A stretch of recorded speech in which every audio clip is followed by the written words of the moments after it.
یہ کہتی ہیں کہ ایک شادی شدہ عورت ہیں، خاتون ہیں،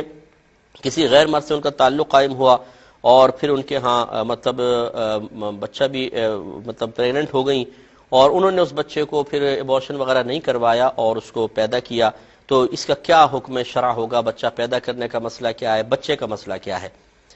دیکھیں، آج کل یہ دور بڑا نازک دور چل رہا ہے، اور واقعی یہ صرف ہمارے بعض بھائی کہتے ہیں، مطلب میڈیا پر بھی ایسا ہی ہوتا ہے کہ عورت کے لیے ساری ہمدردیاں ہوتی ہیں، آدم کا بیٹا قصوروار ہے، حوا کی بیٹی نے کچھ نہیں کیا،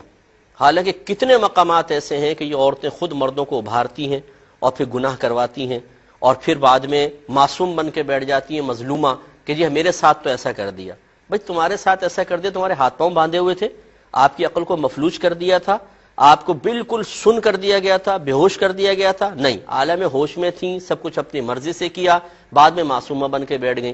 تو یہ ایک بہت ہی بری چیز ہے۔ یقینی سی بات ہے کہ شادی شدہ عورت اگر جان بوجھ کے زنا کرتی ہے، ہمارے مذہب اسلام میں اس کی سزا ہے کہ اس کو پتھر مار مار کے ہلاک کر دیا جائے، اگر ثبوت ہو جائے تو۔ اور ثبوت ہوگا دو طریقوں سے، یا تو وہ عورت اپنی زبان سے اقرار کرے کہ میں نے ایسا کیا ہے، اس کے بھی کچھ شرعی تقاضے ہیں، قاضی اچھی طریقے سے جانچ پڑتال کرتا ہے، لیکن بہرحال اگر عورت اقرار کرتی ہے تب سزا ملے گی، یا کم از کم 4 مرد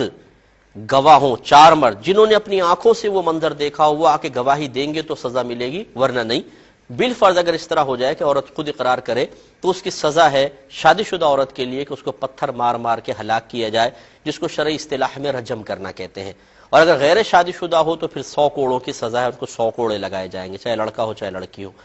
اب اس طرح اپنے، ایک تو یہ زنا بہت بڑا گناہ، دوسرا اپنے شوہر کی امانت میں خیانت۔ جب ایک عورت کا نکاح ہو جاتا ہے تو یاد رکھیں کہ اس کا مسکرانا بھی صرف اپنے شوہر کے لیے ہونا چاہیے،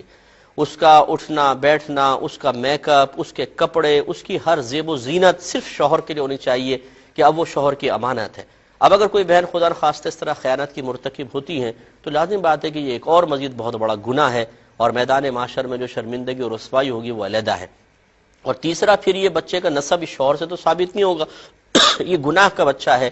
یقینی سی بات ہے اس میں بچے کا قصور نہیں ہے، اس میں ان بالغان کا قصور ہے، لیکن بہرحال اس بچے کا نسب اس آدمی سے ثابت نہیں ہوگا۔ اب اگر یہ عورت اب یہ راز چھپائے گی تو ساری زندگی اس کو جھوٹ بولنا پڑے گا، ساری زندگی دھوکہ دیتی رہے گی، جھوٹ بولتی رہے گی، اس کے نام اعمال میں کس قدر گناہ لکھا جائے گا یہ خود وہ اندازہ کر لیں۔ اس لیے بہت ساری بہنیں ایسی ہیں کہ جو خصوصاً جو انٹرنیٹ سے زیادہ وابستہ ہوتی ہیں، وہ نیٹ پہ تعلقات قائم کر لیتی ہیں، دوستیاں کر لیتی ہیں۔ پہلے شیطان یہی بہکاتا ہے کہ بس ہم تو خالی چیٹ ہی کر رہے ہیں، ہم تو خالی بس وقت پاس کر رہے ہیں، شوہر چلا جاتا ہے گھر میں کوئی کام نہیں ہوتا، یہ شوہر باہر گیا ہوا ہے، یہاں کوئی بات کرنے والا نہیں ہے، صرف ایسی تھوڑی سی پاکیزہ بات کریں گے، پھر وہ پاکیزگی کب غیر پاکیزگی میں بدلتی ہے اور کب گناہ شروع ہو جاتے ہیں یہ پتہ بھی نہیں چلتا۔ میرے پاس ایسے سینکڑوں کیسز آتے ہیں جس میں لوگ توبہ کر رہے ہوتے ہیں اور اپنے بارے میں بتا رہے ہوتے ہیں کہ ہم سے یہ قصور سرزد ہو گیا۔ تو مرد تو قصوروار ہوتا ہی ہوتا ہے، چلے میں مان لیتا ہوں، لیکن یہ خواتین بھی کم نہیں ہوتی ہیں۔ بہنوں کو چاہیے کہ اپنے خاندان کی عزت کا لحاظ کریں، اور خصوصاً